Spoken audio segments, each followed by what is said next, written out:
తెలుగు రాష్ట్రాల్లో గణపతి ఉత్సవాలు అంగరంగ వైభవంగా జరుగుతున్నాయి. ఇక హైదరాబాద్లో చూస్తే గనక ఖైరతాబాద్ వినాయకుడి గురించి ప్రత్యేకంగా మనం చెప్పుకోవాల్సిన లేదు. ప్రతి సంవత్సరం కూడా వేల మంది భక్తులు ఆ గణనాథుని వచ్చి దర్శించుకుంటారు.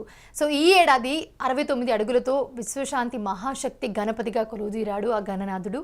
బడా గణేశుణ్ణి చూడ్డానికి ఆయన దర్శనం కోసం పొద్దున్నుంచే క్యూ లైన్లలో బారులు తీరారు అక్కడ జనం. ఈ సంవత్సరం విగ్రహం శిల్పి చిన్నస్వామి రాజేంద్ర నేతృత్వంలో తయారైంది. ఆయన గత 4 దశాబ్దాలుగా ఖైరతాబాద్ గణపతి విగ్రహాలను రూపొందిస్తూ ఉన్నారు. 125 మంది కళాకారులు, వాళ్ళతో పాటు 84 రోజుల పాటు ఇది ఏదైతే ఉందో విగ్రహ నిర్మాణం, దీంట్లో పాల్గొంటారు. వాళ్ళందరూ కూడా గుజరాత్ నుంచి తెచ్చిన మట్టితో, అలాగే 30 టన్నుల ఉక్కు, 70 సంచుల బియ్యం పొట్టు, 50 కార్డ్లోడ్ల ఎండుగడ్డి వంటి సహజ పదార్థాలు ఏవైతే ఉంటాయో వాటన్నింటిని ఉపయోగించి ఈ విగ్రహాన్ని తయారు చేస్తారు.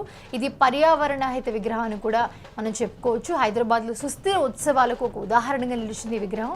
ఇదే అంశానికి సంబంధించి మా యూటీవీ ప్రతినిధి మరిన్ని అప్డేట్స్ అందిస్తారు. 7 దశాబ్దాలుగా మనకి ఖైరతాబాద్ గణేశుడు దర్శనమిస్తూనే ఉన్నారు. మనం చూడొచ్చు అక్కడ మనకి ఎంతో 69 అడుగులతో అయితే ఇప్పుడు మనకి దర్శనమిస్తూ ఉన్నారు ఖైరతాబాద్ గణేశుడు. అక్కడ మనం చూడొచ్చు ఒకసారి లక్ష్మీ సమేత హయగ్రీవ స్వామి ఉన్నారు. ఇరువైపులా కూడా కుడిపక్క చూసుకుంటే మనకి శ్రీ జగన్నాథ స్వామి, లక్ష్మీ సమేత హయగ్రీవ స్వామి ఉన్నారు. ఒకవేళ మనం ఎడమ పక్క చూసుకుంటే లలిత త్రిపుర సుందరి శ్రీ గజ్జలమ్మ దేవి కొలువైదీరారు. ఒకసారి మనం విజువల్స్లో కూడా క్లియర్గా చూడొచ్చు. అయితే ఈసారి 5 పడగలతో మనకు గణేశుడు దర్శనమిస్తూ ఉన్నారు. 7 దశాబ్దాలుగా ఖైరతాబాద్లో కొలువు తీరుతున్న మహాగణపతిని శిల్పి రాజేంద్రన్ రూపుదిద్దుతున్నారు. అంటే 7 దశాబ్దాలుగా ఆయన రూపుదిద్దుతూ ఉన్నారు. అంటే ప్రతిసారి కూడా మనం చూడొచ్చు చాలా ప్రత్యేకతగా ఉంటుంది. అంటే 1954లో 1 అడుగుతో మొదలైన ఖైరతాబాద్ వినాయకుడు ఇవాళ మనకి 69 అడుగులతో మనకైతే దర్శనమిస్తూ ఉన్నారు. అండ్ ఇక్కడ ఎలాంటి అవాంఛనీయ సంఘటనలు కూడా జరగకుండా ఇక్కడ అధికారులు కానివ్వండి, అండ్ ఇక్కడ పోలీస్ అధికారులు కానివ్వండి ఎంతో కట్టుదిట్టమైన ఏర్పాట్లు అయితే చేస్తున్నారు. అండ్ ఇక్కడ ఎవరైనా వచ్చే భక్తులకి ఏదైనా మెడికల్ ఎమర్జెన్సీ ఉన్నా కూడా ఇక్కడ ఫస్ట్ ఎయిడ్ క్లినిక్ లాంటిది కూడా ఒకటి ఓపెన్ చేశారు. స్టాల్ కూడా పెట్టడం జరిగింది. అక్కడ ఒక డాక్టర్ కూడా అవైలబుల్గా ఉంటారు ఎప్పుడూ కూడా. అండ్ ఇక్కడ మనం చూసుకోవచ్చు ఆల్రెడీ మార్నింగ్ గవర్నర్ వచ్చి పూజా కార్యక్రమాన్ని ఫినిష్ చేసుకున్నారు. దంపతులు ఇద్దరు వచ్చి కూడా హైదరాబాద్ నగరవాసులందరూ కూడా యోగక్షేమాలతో చల్లగా ఉండాలని చెప్పి కూడా వాళ్ళు కోరుకోవడం జరిగింది. అయితే ఇవాళ మొత్తానికి ఫస్ట్ పూజా కార్యక్రమాలు అయితే ఫినిష్ అయిపోయాయి ఖైరతాబాద్ గణేశుడి దగ్గర. చూస్తున్నారు కదా భక్తుల రద్దీ లాస్ట్ టైం కంటే కంపేర్ చేస్తే కనుక కొంచెం తగ్గినట్టుంది. ఎందుకంటే వర్షం కారణంగా చాలా మనం చూస్తూ ఉన్నాము. హైదరాబాద్లో కూడా వర్షం బీభత్సం సృష్టిస్తూ ఉంది. అలాంటి సందర్భంలో ఇవాళ అంటే కొంచెం గ్యాప్ ఇచ్చిన వరుణదేవుడు ఇవాళ పండగ సందర్భంగా ఇది ఒక ఆశీర్వాదం అనే చూసుకోవాలి మనం ఇవాళ కూడా. అయినప్పటికీ కూడా మనం అబ్జర్వ్ చేయాల్సింది ఏంటంటే మన ఖైరతాబాద్ గణనాథుని దర్శించుకోవడానికి రాష్ట్ర నలుమూల నుండి కూడా ఇవాళ భక్తులు వచ్చారు. వర్షంలో కూడా మీకు ఆ విజువల్స్లో కూడా చూపించే ప్రయత్నం చేస్తాను. సో వాళ్ళతో కూడా మాట్లాడదాం పదండి. హాయ్ అండి. సో ఎలా అనిపించింది, మీరు దర్శనం చేసుకున్నారా? Okay okay have you visited? Yes yes. So दर्शन कैसे हुआ? बहुत बढ़िया. बहुत बढ़िया. फर्स्ट टाइम आया? हाँ. कहाँ से हो आप? झारखंड. झारखंड से आए हो बस देखने के लिए, खैरताबाद विनायक को देखने के लिए? Yes. वाह ग्रेट. आपके नाम? Chandni. Chandni. So great thing. आपके नाम? अबे. आप भी फर्स्ट टाइम हो? No, I stay here. अच्छा. But I have been here since 5 years.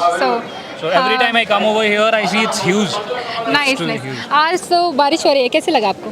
That's the reason we are here. There is less rush, but still there is Okay. a lot of rush. या तो आज कैसे लगा? तो आप last year भी आ रहे थे, कुछ डिफरेंस लगा आपको? I believe the whole structure is similar, but वही है हर साल लगता है कि थोड़ा बड़े हैं. हाँ तो पूरा अच्छा से हुआ दर्शन? तो too good. We are So very पूरा happy. Very happy. Thank you. ఎలా అనిపించింది దర్శనం చేసుకున్నారా?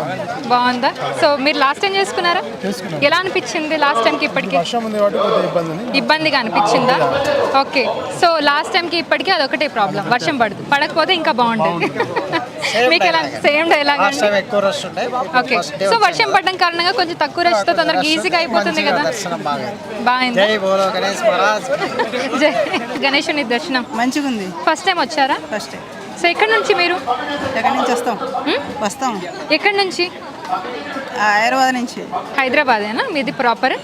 కాదు వేరే పల్లెటూరు, నల్గొండ డిస్ట్రిక్ట్. అక్కడ నుంచి ఖైరతాబాద్ వినాయకుడిని చూడడానికి వచ్చారు. సో మొత్తం దర్శనం అంతా బాగా మంచిగా ప్రతి సంవత్సరం కూడా మేము కూడా ఆసక్తిగా ఎదురు చూస్తూ ఉంటాము. సో ఈసారి కూడా చాలా గ్రేట్గా అనిపించింది. సో వినాయకుడిని చూస్తుంటే 69 అడుగుల వినాయకుడిని చూస్తుంటే ఎంతో గొప్పగా అనిపిస్తుంది. సో మీరు చెప్పండి, ఈసారి ప్రత్యేకతలు ఏంటి? చూడండి, ఈ సంవత్సరం ఏంటంటే మనం ఒక థీమ్ తీస్తున్నాము, విశ్వశాంతి మహాశక్తి వినాయకుడు. దీని ముఖ్య కారణం ఏంటంటే ఎప్పుడైతే ఆపరేషన్ సింధూర్ అయిందో దాని తర్వాత మేము ఒక ఆలోచన వచ్చాం, మన భారత ప్రజలే కాదు యావత్ ప్రపంచం కూడా సుఖశాంతులతో ఉండాలనే ఒక ఉద్దేశంతో ఈ థీమ్ తీసుకోవడం జరిగిందనమాట. మరి అదేవిధంగా భగవంతుని ఎప్పుడైతే మేము డిజైన్ ఎంచుకున్నప్పుడు ఆయన భగవంతుని అది ఫేస్ కూడా చాలా సుందరంగా ఉండే.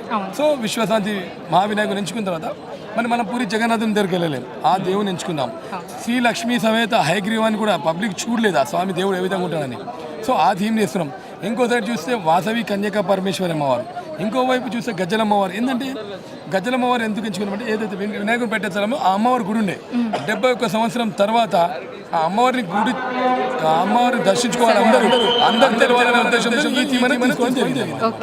సో లాస్ట్ టైం కంటే ఈసారి ఎలా అనిపిస్తుంది? అంటే ఇంకా మెరుగుపరుస్తూనే పోతున్నారు. సో ఈసారి మీకు అనిపించింది? చూడండి, ఖచ్చితంగా మనము అన్ని రకాలుగా మేము ఏర్పాటు చేశాము. ఇక్కడ చూడు, ప్రభుత్వ పరంగా గౌరవ ముఖ్యమంత్రి రేవంత్ రెడ్డి గారు, హైదరాబాద్ కమిషనర్ సివి ఆనంద్ గారు, సెంట్రల్ జోన్ డీసీపీ శిల్పవల్లి గారు, మరి వారి టీం అందరు కలిసి ఇక్కడ వచ్చే భక్తులకు ఎటువంటి ఇబ్బంది కలగకుండా పోలీస్ వర్క్ కావచ్చు, అదేవిధంగా మెడికల్ ఎమర్జెన్సీ కిట్స్ కావచ్చు, బ్యారికేడింగ్ ఏర్పాటు చేసే విషయం కావచ్చు, అన్ని రకాలలో కూడా వాళ్ళు ప్రత్యేక చొరవ చూసి లాస్ట్ టైం కంటే ఇంకా ఈ సంవత్సరం మంచిగా భక్తులు దర్శించుకునే విధంగా అన్ని రకాలుగా ఏర్పాటు చేశారు. ఇంకొక విషయం కూడా తెలిసింది, ఇవాళ బీహార్ నుండి వచ్చిన మహిళ జస్ట్ దర్శనం చేసుకోగానే డెలివరీ అయ్యింది ఇక్కడే అని చెప్పి వినడం జరిగింది. లేదా ఇంకా నా నోటీస్కి అనేది రాలేదు ఆ విషయం, మీరు చెప్తుంటే తెలిసింది బహుశా. ఎందుకంటే మనం ఇక్కడ ఎమర్జెన్సీ కూడా ముందనే గవర్నమెంట్ హాస్పిటల్ ఉంది, అదేవిధంగా అపోలో, అదేవిధంగా శ్రీకర్ హాస్పిటల్, కేర్ హాస్పిటల్ వాళ్ళందరూ కూడా ఎమర్జెన్సీ కిట్స్ అనేది మనము ఫస్ట్ ఎయిడ్ సెంటర్స్ కూడా పెట్టడం జరిగింది అన్నమాట. ఓకే, సో మీరు వచ్చే భక్తులకి ఎలాంటి సూచనలు చేస్తారు? నేను ఒకటే చెప్తున్నాను, పబ్లిక్ ట్రాన్స్పోర్ట్ అనేది యూజ్ చేస్తే ఈ చుట్టుపక్కల మనకు పార్కింగ్ ఫెసిలిటీ అనేది చాలా తక్కువ ఉంది కాబట్టి లైక్ మెట్రోస్, రైల్స్, బస్సెస్ అన్నీ మనము దాంట్లో వస్తే ఇక్కడ భక్తులు ఈజీగా దర్శించుకొని ఈజీగా వెళ్ళొచ్చు అనేది నేను తెలియజేస్తా ఉన్నాను. సో ఈ నవరాత్రి ఉత్సవాలు అని చెప్తారు కదా, ఇప్పుడు గణేశుని ఉత్సవాలు. సో ఈ ఉత్సవాలు కనుక అంటే రోజు వైపు చూసుకుంటే ఎలాంటి విశిష్టతలు ఉన్నాయి సార్? చూడండి, మనం 9 రోజులు 9 రకాలుగా పూజలు అని అనుకుంటా ఉన్నాము. 9 రోజులు అంటే టోటల్ 11 డేస్, దాంట్లో 9 రోజులు మనం వివిధ రకాల మనము పూజలు అనేది చేస్తూ ఉన్నాము. ఒకరోజు 108 హోమగుండాలు పెట్టేసి మనం హోమం చేస్తూ ఉన్నాము. మరొక వైపు మీరు రిటైర్ అయినటువంటి గవర్నమెంట్ ఎంప్లాయీస్ బ్రాహ్మణులు అందరు కలిసి మరి వాళ్ళు 1,00,000 వినాయకుడి నామార్చన వాళ్ళు చేస్తూ ఉన్నారు. దాంతోపాటు 1,00,000 రుద్రాక్షలు ఏర్పాటు చేస్తూ ఉన్నారు. 9 రోజులు హోమాలు కూడా ఇక్కడ ఏర్పాటు చేయడం జరిగిందనమాట. Okay, thank you so much sir. So చూసారు కదా, అసలు విశిష్టతలు అయితే పెరుగుతూనే పోతున్నాయి. ప్రతి సంవత్సరం కూడా ఎన్నో ప్రత్యేకతలు అయితే మనం చూస్తూ ఉన్నాం. మన ఖైరతాబాద్ గణేశుడి దగ్గర ఇవాళ ఒక కొత్త అంటే గొప్ప విశేషం ఏంటంటే, ఒక మహిళ బీహార్ నుండి వచ్చిన ఒక మహిళ కూడా ఇక్కడ దర్శనం చేసుకోగానే డెలివరీ అయింది అండ్ క్షేమంగా ఉన్నారనే విషయం అయితే తెలిసింది మనకి. సో ప్రస్తుతానికైతే మార్నింగ్ కొంచెం జనాలు తక్కువ ఉన్నారని చెప్పినప్పటికీ కూడా, వర్షం పడుతున్నప్పటికీ జనాల సంఖ్య అయితే ఇప్పుడు క్రమంగా పెరుగుతూ ఉంది. లాస్ట్ ఇయర్కి కంపేర్ చేసుకుంటే ఈసారి కూడా ఎక్కువగానే వస్తున్నారు భక్తులు. సో సాయంత్రానికి ఇంకా ప్రత్యేక కార్యక్రమాలు అయితే ఉన్నాయి. ఈ నవరాత్రులు కూడా గణపతి ఉత్సవాలు, ఈ నవరాత్రి ఉత్సవాలు ఏవైతే ఉన్నాయో ఇవన్నీ కూడా ఎంతో ఘనంగా నిర్వహించడానికి కమిటీ సభ్యులు కూడా ఎన్నో ఏర్పాట్లు చేశారు. అండ్ అలాగే ఎలాంటి అవాంఛనీయ సంఘటనలు జరగకుండా ఉండడానికి అధికారులు కూడా కట్టుదిట్టమైన ఏర్పాట్లు అయితే, బందోబస్తు ఏర్పాట్లు అయితే చేశారని చెప్పుకోవచ్చు. అండ్ ఇక్కడ వచ్చే భక్తులకు విజ్ఞప్తి ఏం చేస్తున్నారంటే, వచ్చేవాళ్ళు కొంచెం పర్సనల్ వెహికల్స్లో కాకుండా పబ్లిక్ ట్రాన్స్పోర్ట్ యూజ్ చేస్తే ఇక్కడ ఎవరికి కూడా పార్కింగ్ ఇబ్బందులు అయితే ఇక్కడికి రావని చెప్పి తెలుస్తూ ఉంది. అండ్ ఇక్కడ చాలామంది భక్తులు వివిధ రాష్ట్రాల నుండి కూడా వచ్చారు. అండ్ వాళ్ళకి ఎలాంటి ఇబ్బంది కలగకుండా ఉండడానికి ఇక్కడ మెడికల్ కిట్స్ కూడా వాళ్ళు అవైలబుల్గా ఉంచారు. అండ్ ఇక్కడ క్యాంప్ కూడా ఏర్పాటు చేయడం జరిగింది. ఇక్కడ డాక్టర్ అండ్ నర్సెస్తో కూడా అవైలబుల్గా ఉంచారు వాళ్ళని. సో మీరు తప్పకుండా, మీరు కనుక ఇంకా ఇప్పటిదాకా రాకుండా ఉండుంటే ఖైరతాబాద్ గణేశుని హైదరాబాద్లో ఉండి కూడా తప్పకుండా విజిట్ చేయండి. It's a very great experience to visit and to know about. Thank you so much for watching.